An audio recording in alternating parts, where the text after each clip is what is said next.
الله من الشيطان الرجيم. بسم الله الرحمن الرحيم.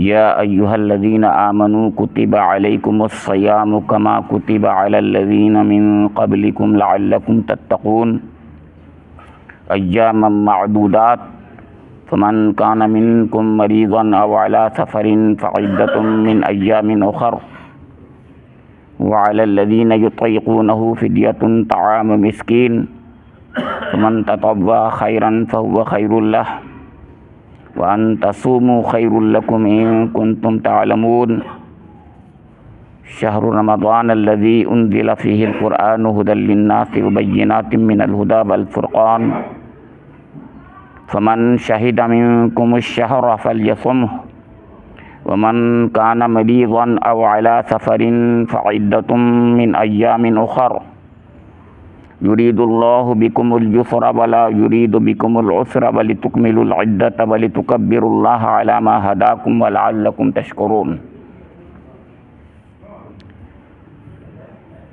سورہ البقرہ کے 182 183 تا 185 3 آیات آپ کے سامنے تلاوت کی گئی ہیں. فرمان ربانی ہے: اے لوگو جو ایمان لائے ہو، تم پر روزے فرض کر دیے گئے جس طرح تم سے پہلے انبیاء کے پیرووں پر فرض کیے گئے تھے. اس سے توقع ہے کہ تم میں تقوی کی صفت پیدا ہوگی. چند مقرر دنوں کے روزے ہیں. اگر تم میں سے کوئی بیمار ہو یا سفر پر ہو تو دوسرے دنوں میں اتنی ہی تعداد پوری کر لے. اور جو لوگ روزہ رکھنے کی قدرت رکھتے ہوں پھر نہ رکھیں تو وہ فدیہ دیں. ایک روزے کا فدیہ ایک مسکین کو کھانا کھلانا ہے. اور جو اپنی خوشی سے کچھ زیادہ بھلائی کرے تو یہ اسی کے لیے بہتر ہے. لیکن اگر تم سمجھو تو تمہارے حق میں اچھا یہی ہے کہ روزہ رکھو. رمضان وہ مہینہ ہے جس میں قرآن نازل کیا گیا جو انسانوں کے لیے سراسر ہدایت ہے اور ایسی واضح تعلیمات پر مشتمل ہے جو راہ راست دکھانے والی اور حق و باطل کا فرق کھول کر رکھ دینے والی ہیں. لہذا اب اس سے جو شخص اس مہینے کو پائے اس کو لازم ہے کہ اس پورے مہینے کے روزے رکھے. اور جو کوئی مریض ہو یا سفر پر ہو تو وہ دوسرے دنوں میں روزوں کی تعداد پوری کر لے. اللہ تمہارے ساتھ نرمی کرنا چاہتا ہے، سختی کرنا نہیں چاہتا. اس لیے یہ طریقہ تمہیں بتایا جا رہا ہے کہ تم روزوں کی تعداد پوری کر سکو اور جس ہدایت سے اللہ نے تمہیں سرفراز کیا ہے اس پر اللہ کی کبریائی کا اظہار و اعتراف کرو اور شکر گزار بنو.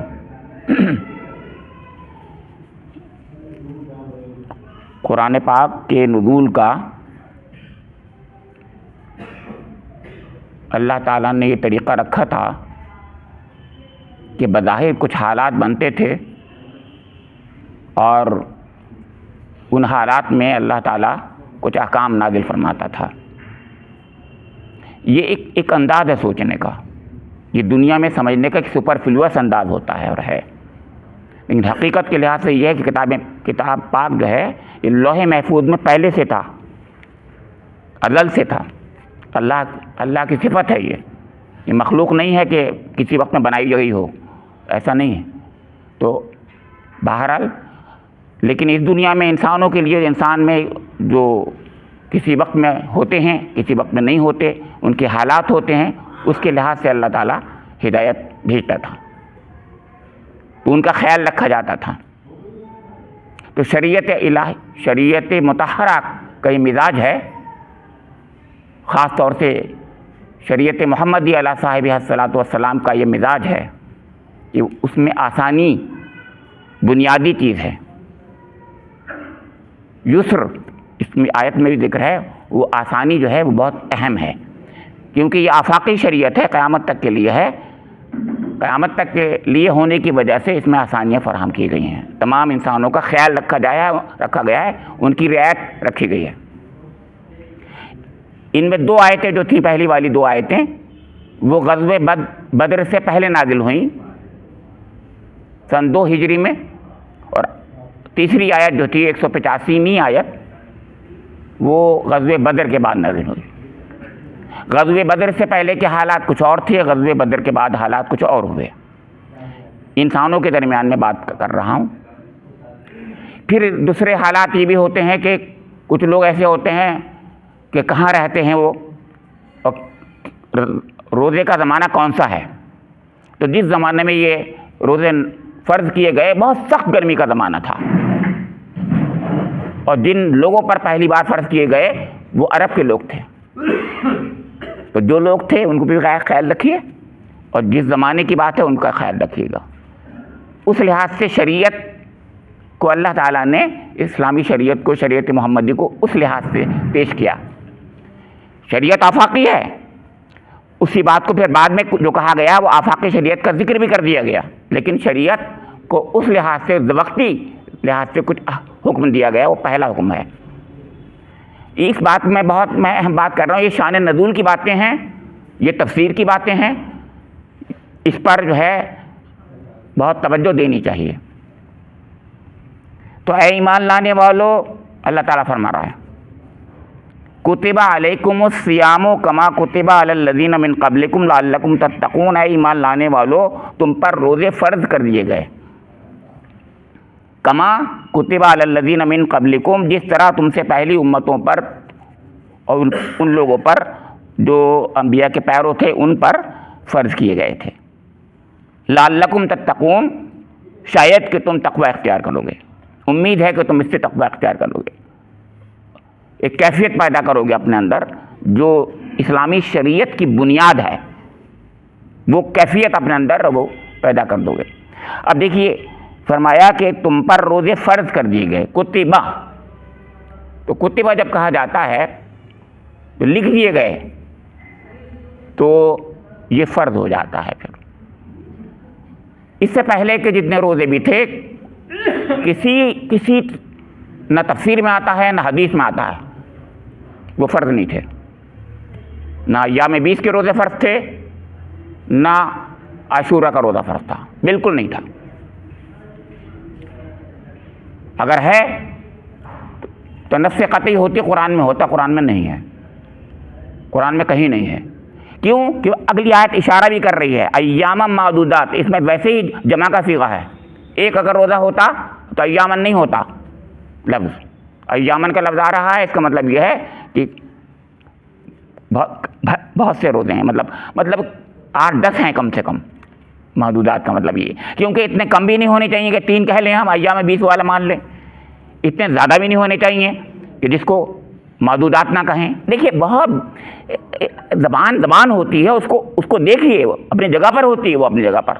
تو ایام معدودات صرف اور صرف 1 مہینے کے روزے کی طرف اشارہ کر رہا ہے، اس میں دو رائے نہیں ہیں، یعنی 10 سے زیادہ ہوں گے روزے، وہ 3 نہیں ہوں گے، 1 بھی نہیں ہوگا، نہ 1 ہے نہ 3 ہے تو ایام 20 نہیں ہوئے، 1 ہے تو یوم عاشورہ کا نہیں ہوا، بالکل نہیں، واضح بات ہے۔ دیکھیے یہ ہے، اور کتبہ کا لفظ کہیں اور قرآن میں کہیں کسی اور روزے کے لیے نہیں آیا ہے، اور نہ اللہ کے رسول نے کہیں کہا ہے کہ یہ تمہارے پر روزہ فرض ہوا تھا، فلاں کوئی بھی روزہ کسی حدیث کی کتاب میں نہیں ہے سوائے ان روزوں کے۔ ایک بات بنیادی بات تھی جو آپ کے سامنے رکھی۔ پھر قرآن پاک جو ہے، اس کے اندر یہ خوبی ہے کہ وہ بتاتا ہے غایت، مقصد، یعنی عبادتوں کے مقاصد بھی بتاتا ہے، یعنی اس لیے ایسا کہہ رہے ہیں، حکمتیں اسی لیے ہے۔ اللہ کے رسول کو جب مبعوث کیا گیا تو فرمایا کہ یہ اللہ کا رسول جو ہے کتاب کی تلاوت کرے گا، علم کتاب دے گا، حکمت کی باتیں سکھائے گا، حکمت کی باتیں، یہ حکمت ہے کہ اس روزے کے پیچھے کیا حکمت ہے، کیا مصلحت ہے، لعلکم تتقون، تقوی اختیار کرو۔ دیکھیں یہ ہے وہ بات جو سمجھا۔ پھر اس کے ذریعے سے تم تزکیہ حاصل کرو گے 4 چیزوں کی، جو اللہ کے رسول کا منصب تھا، 4 چیزوں کے لیے آپ کو مبعوث کیا گیا تھا۔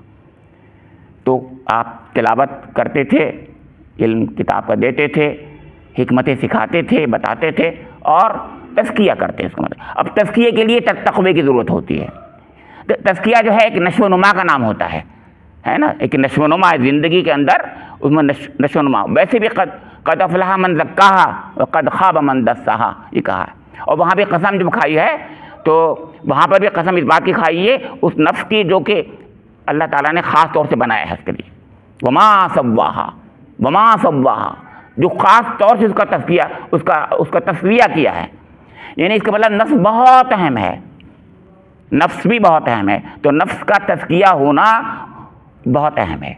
تو یہاں میں اس لیے اس کی طرف توجہ دلا رہا ہوں کہ انسان کو جو بھیجا ہے یہاں پر، اس کے اندر روحانی اس کی پرورش ہو، اس کی خاص طور سے جس مقصد کے لیے اس کو پیدا کیا گیا ہے اس مقصد کے لیے وہ کارآمد بن جائے، یہ مقصد ہے۔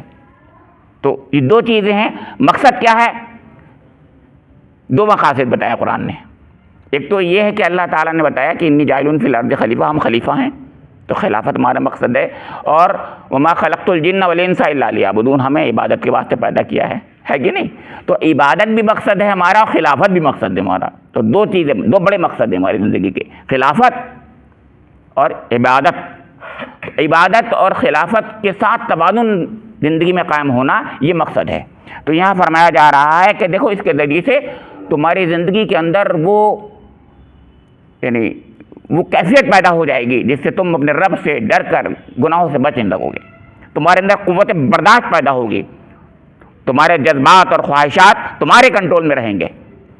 تم چاہتے تو ہو کہ تمہارے کنٹرول میں ہوں، ہے کہ نہیں، لیکن کر نہیں پاتے تمہارے دل کی تمنا مومن ہونے کے حیثیت سے تو یہی تھی کہ کاش ہم اچھی باتیں سوچتے ہو، اچھی باتیں کرتے ہیں، لیکن کر نہیں پاتے۔ تو کیسے کرو گے؟ ایک کورس کر لو، ایک مہینے کا کورس ہے، یہ ہے بات، سمجھنا ہے؟ ایک مہینے کا کورس ہے، اس کو پورا کر لو تو وہ جو تمہاری تمنا ہے، جو تڑپ ہے مومن کی حیثیت سے، وہ پوری ہو جائے گی۔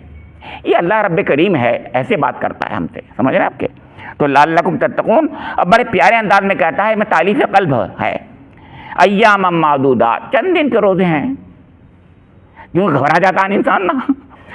دوسری طرف یہ کہا کہ اس سے پہلی امتوں پر بھی فرض تھے، ایسی بات نہیں کہ پہلی بار تمہاری طرف ہی ہو۔ گھبراہٹ دو طریقے سے دور کر دی گئی، ایک یہ کہ پہلے بھی ہوئے ہیں فرض، تمہارے لیے پہلی بار نہیں ہے، اور گھبراہٹ یوں بھی دور کی، چند دن کے ہیں۔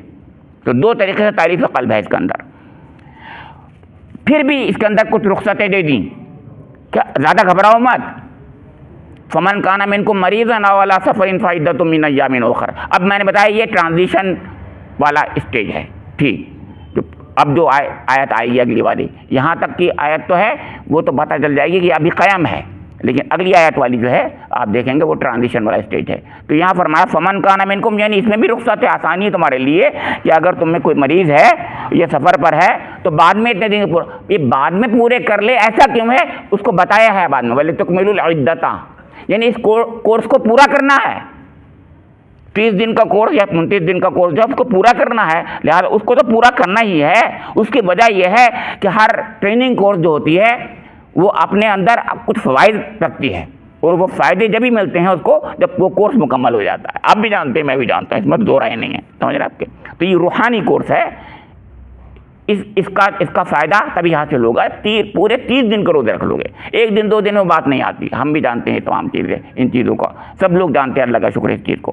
تو فرمایا کہ اب یہاں پر وہ ٹرانزیشنل ایک حکم تھا، 1 سال کے لیے تھا، غزوہ بدر سے پہلے تھا۔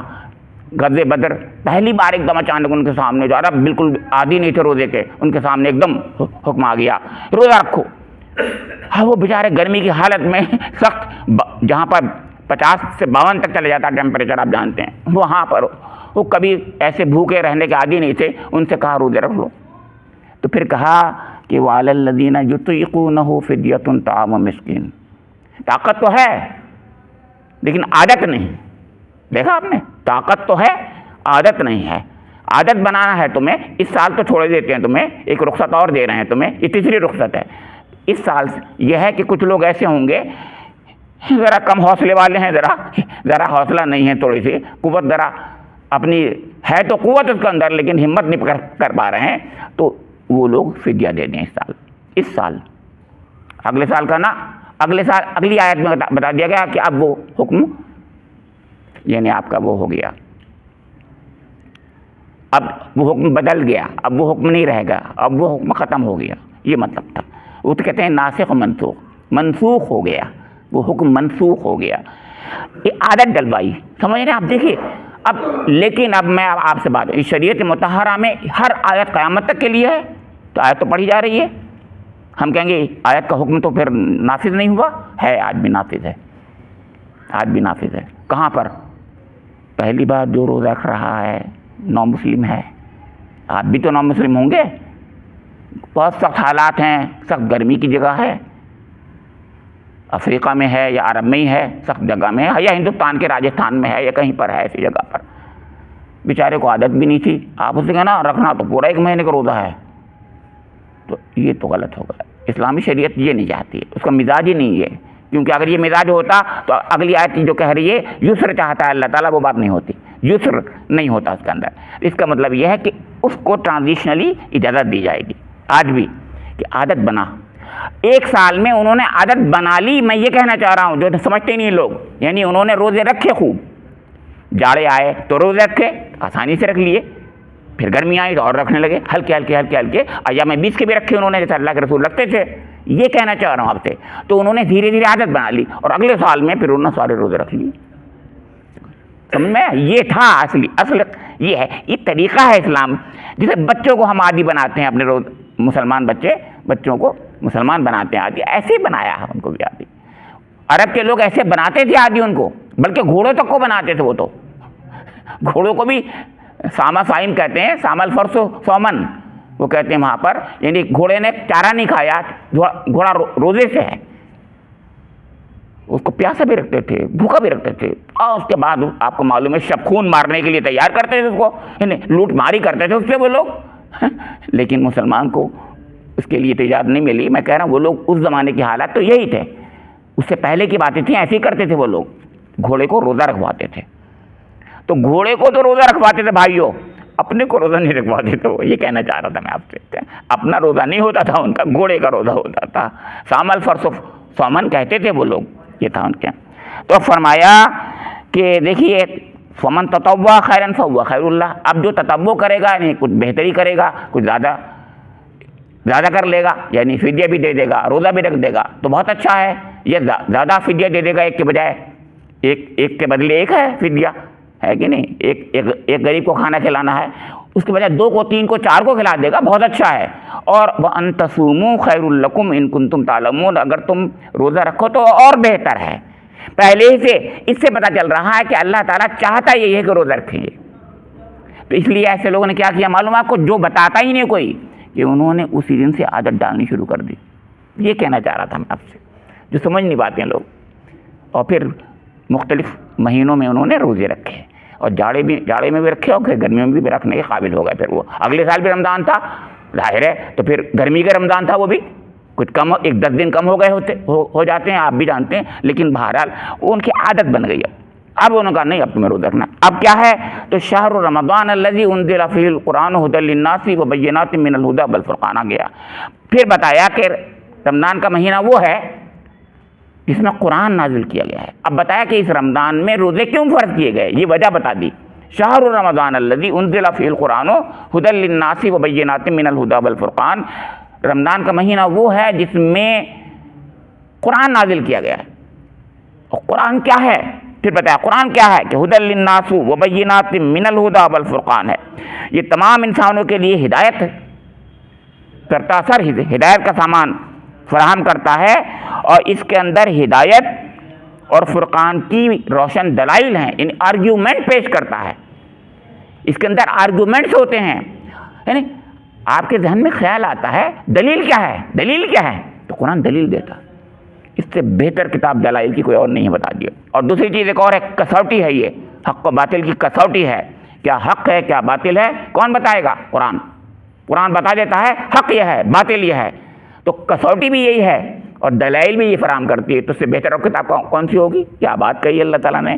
اور یہ کس زمانے نازل ہوئی ہے؟ پہلی بار نزول کا آغاز کب ہوا؟ رمضان شریف میں۔ نہ صرف یہ کتاب بلکہ اب احادیث، جب ہم جاتے ہیں احادیث کی روشنی میں دیکھتے ہیں تو معلوم ہوتا ہے کہ توریت بھی، انجیل بھی، زبور بھی، اور صحف موسیٰ، صحف اور صحیفے جو تھے اس سے پہلے، وہ بھی اسی رمضان میں نازل ہوئے۔ اس سے کیا پتہ چلتا ہے؟ اس سے پتہ چلتا ہے کہ کچھ موسم ہوتے ہیں روحانیات میں، روحانی دنیا میں بھی کچھ موسم ہوتے ہیں، اس کا بھی کچھ مہینے ہوتے ہیں۔ رمضان کا مہینہ اللہ تعالیٰ کے نزدیک وہ روحانیت کا مہینہ ہے، ہر زمانے میں رہا ہے۔ اس میں کتابیں نازل کی ہیں اللہ تعالیٰ نے، سب سے اچھی کتاب، سب سے بڑی کتاب، سب سے پیاری کتاب، سب سے مکمل کتاب قرآن پاک کو بھی اسی مہینے میں نازل کر دیا، اور اس میں ایک رات خاص طور سے لایا اللہ تعالیٰ، اس زمانے میں گھما کر رات کو لایا رمضان شریف میں، وہ لیلۃ القدر سے۔ وہ بدلتی رہتی تھی، آپ جانتے ہیں، ہر الگ الگ دنوں میں آتی تھی، لیکن رمضان میں لایا اللہ تعالیٰ، تو نور علی نور رات ہو گئی وہ۔ ایک تو رمضان کی روحانیت، ایک لیلۃ القدر کی روحانیت، اس میں اللہ رب کریم نے اپنے کلام کو نازل فرمایا۔ کیا ہے کلام؟ اس کی عظمتوں کا تصور اب اس انداز سے کیجئے کہ اللہ تعالیٰ فرما رہا ہے کہ فمن شہد منکم الشہر فلیصم، تو جو کوئی اس مہینے میں موجود ہو وہ اس کے پورے روزے رکھ لے۔ یعنی میرا کلام اتنا قیمتی ہے، اتنا اہم ہے، اتنا عظیم ہے، اتنا پیارا ہے کہ اس کا شکریہ ادا جو میں نے اپنے عظیم ترین نعمت اپنے بندوں کو عطا کی ہے، اس عطا پر میرے بندے شکریہ ادا کریں ہر سال 1 مہینے کے روزے رکھ کر، تب اس کا شکریہ ادا ہوگا۔ یہ کہا ہے، میں نے نہیں کہا، آخر میں کہا یہی ہے کہ وَلَعَلَّكُمْ تَشْكُرُونَ وَلِتُكَبِّرُوا اللَّهَ عَلَىٰ مَا هَدَاكُمْ وَلَعَلَّكُمْ تَشْكُرُونَ۔ قرآن نے خود کہا ہے، میں نہیں کہہ رہا ہوں، کبھی آپ کہیں میں اڑا رہا ہوں بیٹھا ہوا، نہیں، قرآن میں خود ہے یہ سب کچھ۔ تو میں عرض کر رہا ہوں، پھر یہ کہا کہ اللہ تعالیٰ نے کہ فمن شہد منکم الشہر فلیصم، تو پورے کے پورے روزے رکھے، ومن کان مریضا او علی سفر فعدۃ من ایام اخر، جو مریض ہو۔ اب دیکھیے ادھر ایک ٹرانزینٹ اسٹیج میں ایک بات حکم تھا، تو پتہ یہ چلے ہمیں کون سی چیزیں رب کریم نے ابھی اجازت ہمارے لیے باقی رکھی ہے، کون سی اجازت باقی نہیں رکھی۔ فدیے کی اجازت سلب کر لی گئی اس کے بعد، یعنی روزے کے بدلے فدیہ دینے کی اجازت ختم کر دی گئی، لیکن مریض کے لیے اور سفر پر رہنے والوں کے لیے، مسافر کے لیے یہ اجازت آج بھی قائم ہے۔ مطلب 2 بار قرآن پاک میں بات ایجاز کے خلاف ہوتی، اللہ کے کلام کے خلاف ہوتی، اس کی شان کے خلاف ہوتی بات، کہ 2 بار ایک بات کہتا، اس کا مطلب یہ ہے اجازت دے رہا ہے وہ ہم کو۔ تو فرمایا کہ سفر پر اب بھی جو لوگ ہیں وہ بعد میں روزے اتنے پورے کر لیں۔ کیوں؟ اب اس کی وجہ بتائی، 3 وجہ بتا دیں، مطلب 3 باتیں ہیں اس کے اندر، 3 وجہ بتا دیں۔ یرید اللہ بکم اليسر ولا یرید بکم العسر، یہ اسلامی شریعت کی خوبی اور خصوصیت بیان فرمائی کہ اسلامی شریعت میں آسانی ہے، تسہیل ہے۔ حضور نے بھی فرمایا یسروا ولا تعسروا وبشروا ولا تنفروا، بشارتیں دو ان کو، بھگاؤ مت، تنفر مت کرو، متنفر مت کرو، سمجھ رہے ہیں؟ بھگا دیتے ہم لوگ تو نا، ہمارے تو بڑے سخت باتیں کرتے ہیں ہم لوگ، کہ نا بشروا، بشارتیں دو، ولا تنفروا، اور ایسے ہی کہا یسروا ولا تعسروا، آسانی فراہم کرو، مشکلیں مت بتاؤ۔ یہاں مشکل بتائی جاتی ہیں، آپ کو معلوم، اس لیے میں کہہ رہا ہوں۔ تو یہ اللہ تعالیٰ فرما رہا ہے کہ دین میں یسر ہے۔ پھر دوسری بات فرمائی، ہاں مگر یہ اتنی اہم چیز تھی، اتنی بڑی نعمت تھی کہ اس کا حق ادا ایسے ہی ہوگا کہ پورے مہینے کے اس میں روزے رکھو، اس لیے اگر تم سفر پر تھے اور یا مریض ہو گئے ہو تو بعد میں اتنی عدت پوری کرو، وَلِتُكْمِلُوا الْعِدَّةَ، یہ دوسری بات کہی، عدت پوری کر لو۔ کیوں؟ کیونکہ میں نے کہا ایک کورس ہے جو مکمل کرو اس کورس کو، تو کورس سے وہ تقویٰ پیدا ہوگا جس تقوی جو مقصد ہے روزے کا، اصلی چیز وہ تھا۔ ابھی بھی تقوی کے بارے میں چند باتیں بتاؤں گا میں، ابھی تو بس یہ بھی بتا رہا ہوں، تقویٰ پیدا کرنا مقصود ہے۔ اور اس کے بعد تیسری بات فرمائی، اور اس عظیم نعمت پر اللہ تعالیٰ کی کبریائی کا اظہار کرو اور شکر ادا کرو۔ یہ طریقہ ہے، مطلب یہ طریقہ ہے، اس طریقے سے تم عظیم ترین نعمت ہے قرآن پاک کی شکل میں اللہ رب کریم نے عنایت فرمائی ہے، اس پر تم جو ہو اللہ رب کریم کی کبریائی کا اظہار 2 طریقے سے کرتے ہیں۔ معلوم آپ کیسے کرتے ہیں؟ دن میں روزہ رکھ کر کرتے ہیں اللہ تعالیٰ کی کبریائی کا اظہار، اور رات میں کھڑے ہو کر کے تراویح میں نماز میں قرآن پڑھ کر کے ہم اللہ کی کبریائی کا اظہار کرتے ہیں۔ 2 طریقے سے کرتے ہیں، یاد رکھیے گا۔ اور دن بھر روزہ رکھتے ہیں تو یہ کبریائی کا اعلان ہے۔ اس میں کیا کبریائی؟ اللہ میرا رب سب سے بڑا ہے، سب سے بڑا ہے، اس نے حکم دیا مجھے تو میں کر رہا ہوں، ہے کہ نہیں؟ تو اب میں عرض کروں گا پہلی چیز تقوی کے بارے میں، جو بات تھی تھوڑا سا تقوی۔ تقویٰ کیا ہوتا ہے میں نے بتایا، تقویٰ لوگ تو یہ کہہ دیتے ہیں آسانی سے کہ اپنے اندر قوت برداشت پیدا کر لو، خواہشات نفس کو اپنے لگام میں اپنے ہاتھ میں لے لو. نہیں، رب کریم کی خاطر، اللہ تعالیٰ کی خاطر، اللہ کے حکم میں، حکم خدا بندی میں، میرے رب نے چاہا ہے، میرا رب یہ چاہتا ہے تب. تو اب اس نے کہا کیا کیسے کرو گے تم؟ ایسے کرو، صبح کو طلوع فجر سے لے کر غروب آفتاب تک تم روزانہ ایک مشق کرو، ہیں اس سے تمہارے اندر وہ کیفیت پیدا ہوگی. کیا کرو؟ وہ حلال چیزیں جو تمہارے لیے تھیں، جو تمہاری بقا کے لیے تھیں، تمہاری زندگی کے لیے تھی، ضروری تھیں، ان کو چھوڑ دو اتنی دیر کے لیے. بقا، غذا کے بغیر انسان زندہ نہیں رہ سکتا، آپ کو پتہ ہے، اور جنس کے بغیر اس کی بقائے نسل نہیں رہ سکتی، نسل نہیں باقی رہ سکتی، آپ کو پتہ ہی ختم ہو جائے گی، ہے کہ نہیں؟ تو دو چیزیں ہیں، دونوں چیزیں جو ہیں انسانی بقا کے لیے ہیں. ایک وہ بقا ہے جو لمبی چوڑی نسل کی بقا ہے، ایک وہ بقا ہے جو انسان کی ذات کی بقا ہے. بقائے ذات کے لیے اور بقائے نسل کے لیے دو چیزیں چاہیے، دونوں کی غذا چاہیے. اس پر تم ذرا تھوڑا سا بند باندھ لو، تو اس سے کیا ہوگا؟ اور تم میری خاطر باندھ لو، اللہ تعالیٰ فرماتا ہے میری خاطر باندھو گے تو دیکھو وہ تقویٰ پیدا ہوگا. اگر تم نے میری خاطر نہیں باندھا، قوت ضبط تو پیدا ہو جائے گی، وہ جوگیوں میں بھی ہو جاتی ہے. جوگی والی نہیں چاہیے ہمیں اللہ کی خاطر، اللہ سے محبت میں، اللہ کے خوف سے ہمیں جو ہے اس خشیت الہی کے تحت ہم جو ہیں اگر وہ کیفیت پیدا کرتے ہیں تو پھر یہ تقویٰ ہے، یہی تقویٰ ہے.